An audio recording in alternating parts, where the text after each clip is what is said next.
أأمن بكام؟ مشكلة بتقابل أي حد شغال اتش ار بيرسونال. عشان كده القانون قال لك إيه؟ لازم ترجع تشتغل طبقا لقانون التأمينات.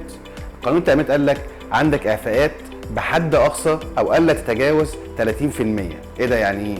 لو عامل أجره الشامل 6500 أمن عليه بكام؟ قدامك حل من حلين، رقم واحد يا اما تستفيد من البدايات المستبعده او المعفاه اللي هي قيمتها 30%، يعني في الحاله دي هنقسم الاجر الشامل على 1.3. طب الشركه ما بتعفيش، يعني ايه بتعفيش؟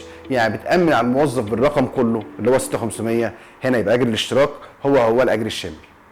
في حد بيسال سؤال مهم جدا، ينفع اعفي 20%؟ اه طبعا مهم جدا، ينفع جدا. ينفع اعفي 25؟ اه ينفع. ينفع اعفي 10%؟ اه. طب ليه؟ عشان هو قال لك اقصى او الا يجاوز كام؟ 30%. طب اكتر من 30 ما ينفعش يا فندم. وفي الحاله دي لو نزل لك تفتيش هيلاقي عندك حاجه اسمها فروق. يعني ايه فروق؟ ان انت مأمن باقل من الرقم الحقيقي.